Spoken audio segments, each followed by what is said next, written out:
Red Dead Redemption 2 is a huge game in all senses of the word. It has a massive open world map and a huge 50-hour story. And all of this in a package that is so full of detail to sell a realistic world. And this reach for realism is Red Dead Redemption's biggest strength and biggest weakness. On one side of the coin, we have an immersive experience where everything is animated to blend into each other smoothly while never taking away control from the player. But on the other side of this coin, there is a long, tedious animation which you'll have to watch a million times, long horse journeys and forced walking sections, and a survival system that never commits all the way. Starting with this survival system, Arthur Morgan, our protagonist, is human. I know, I'm sorry for the spoiler. But as a human, he needs to eat and sleep to keep himself functional. No, he doesn't have to use the bathroom for some reason. But he does have to contribute to keep his camp going. More on that mechanic later. In this game, it's as simple as they come. You can just eat from your inventory. It's actually one of the fastest animations in the game, actually. Probably because you might have to use it in combat. And sleeping, well, you can simply do it by going into your main camp or wherever you decide to camp by yourself. And usually this would be a bad thing, as it would feel like the game didn't commit hard enough to these survival mechanics. And you can feel like that. And while they could be more intricate, they do open the door for more events and random side quests. Very much iterating from the similar feature in GTA 5. Red Dead has these random occurrences that could take you on small adventures, like helping someone on the side of the road, or open up new side quests, like uncovering a serial killer's plan. And this is, in my opinion, one of the best features in the game, as it truly adds to a feeling of a living world and making you care to explore it, rather than just having it as a backdrop for the story. And those light survival mechanics tie up that feature while also adding a level of unpredictability, as things that I rather not spoil might happen when you're doing the most mundane of actions. Another feature that adds to this is, of course, the horse riding. As everyone that has played or even just watched this game, they could take a guess that you'll spend a huge chunk of your playtime riding a horse. And this is where it feels a bit harder to forgive Red Dead's simplicity. While obviously you wouldn't want riding a horse to be cumbersome or annoying, but riding around in this world after the initial awe of graphical prowess this game provides, it starts to feel monotonous. So many times I found myself just let the horse ride itself to the destination, which you can do by the cinematic camera or just using fast travel while I did something else. And this sucks. It actually hurts the game, as it makes it not only lose a lot of its immersion, but it also makes the player lose on the possibility of what I think is the best part of this game, the random events. I wonder if making the map smaller would have helped minimize this problem, but making the map smaller would also be a problem, as it would mess with the mechanics of the game, like hunting. It would also almost definitely affect some of the believability of the story.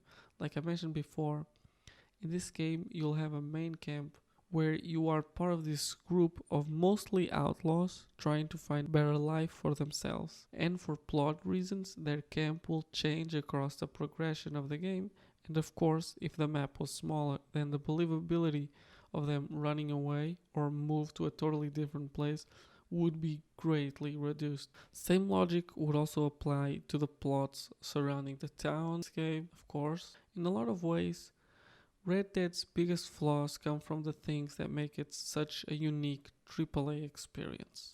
Before I mentioned, the hunting in this game is much like anything outside the main story. It's something that, while totally optional, is highly encouraged, much like fishing, as it allows you to get some of the best upgrades in the game.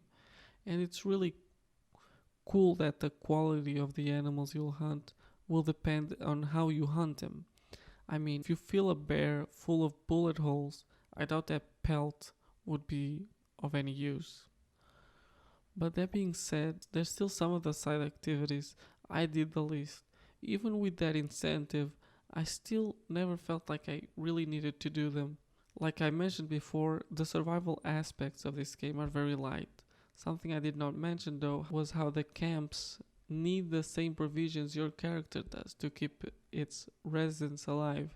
And this ties into the hunting, as a lot of the provisions you can get from hunting. But I found that because these mechanics felt so light, that I could just, while doing story missions and other side quests, I would just get the provisions very easily and never had to really go hunting specifically to get food. I found that I would get in between missions and random encounters and buying supplies while passing through cities, maybe to get a haircut.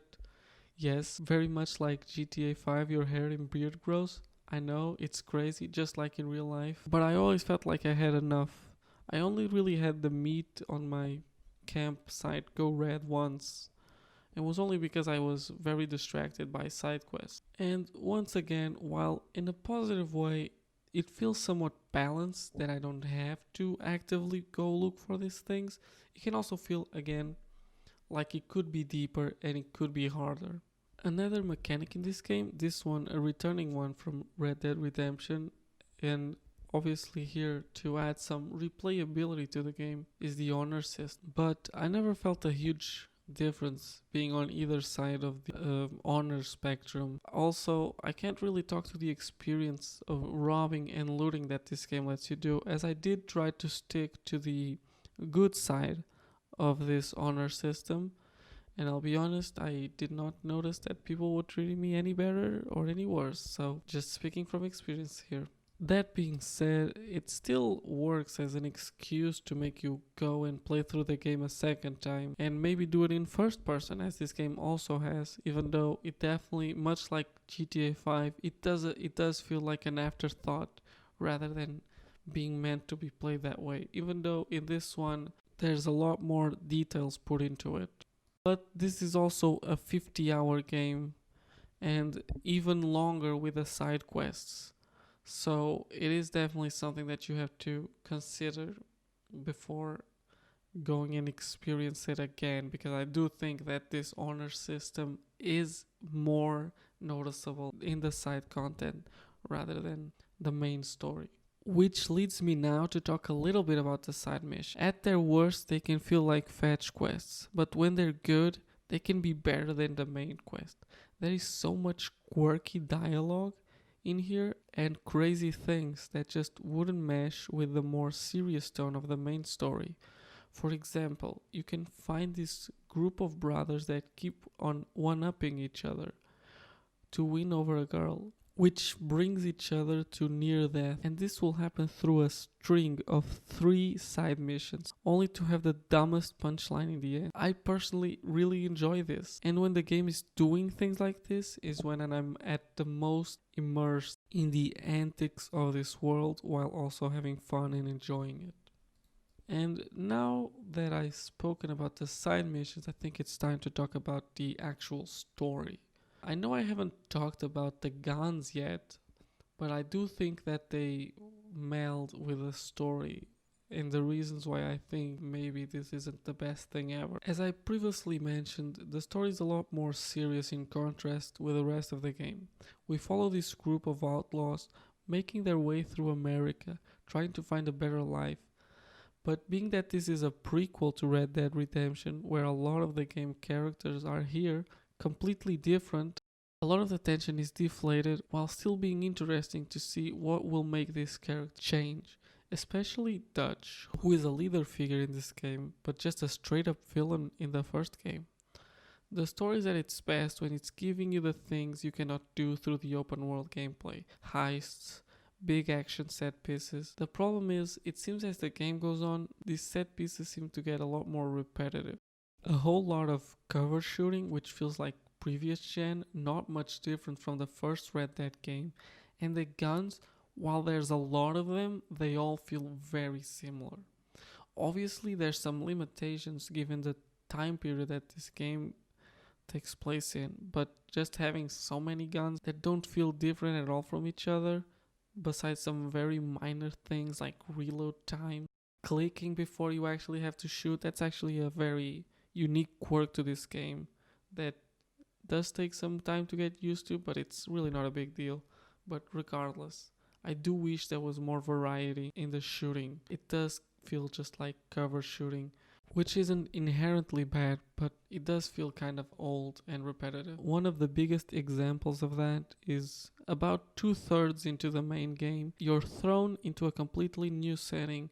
It feels refreshing as it doesn't look like anything else in this game, but most of what was done in this setting is still not very different from everything else in this game, as in the linear cover shooting. Going along with that, we have the Eagle Eye also being improved from the first game, but again, nothing crazy. If anything, it also becomes more boring as it evolves to basically just become bullet time.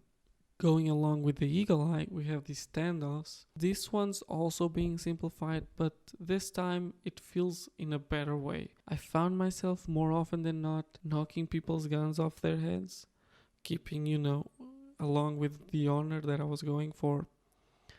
But it is annoying when the game doesn't let you do that for story reasons. Obviously, they have a story that they need to tell, but it is quite annoying that if I shoot a guy in the hand, it kills him. And it goes against the honor system already in the game, so it does make it question why even have that honor system. Now, without spoiling, the final chapters of this game are very sad. Like I said before, while there isn't much tension in terms of the future of these characters, it's still very engaging, but it's also sad because you know it's not going to end up right. Comparing it once again to the first game, the ending of this game is really sad and very similar in a lot of ways. Much like the first game, we have an epilogue. This, though, is pure fan service. And after all the bad things that happen through the main story, this doesn't feel bad. You get to play in a new area that's been always there, but that was never really explored by the main story. And this area is very nostalgic to people who played the first game. And this is one of the longest epilogues ever. It really ties up the two games together in a nice way. It's hard to talk about it without spoiling, of course, but if you play the first Red Dead Redemption, then you should have some idea of what I'm talking about. Tying up the loose ends. If you look at Red Dead's individual features, it may not look impressive, but it is the culmination of these features that make the world alive and worth exploring. Even if I seem negative, I do really love this game, and I do really enjoyed my time in it. And I hope that my review conveyed that. This is definitely not a game for everyone. If you're looking for a game that you can dive into and immerse yourself in a Western setting, this is definitely the game to go to. It's been a really long time since I experienced something this immersive outside of the immersive scene genre, and I highly recommend it you give it a try. I hope you enjoyed this review.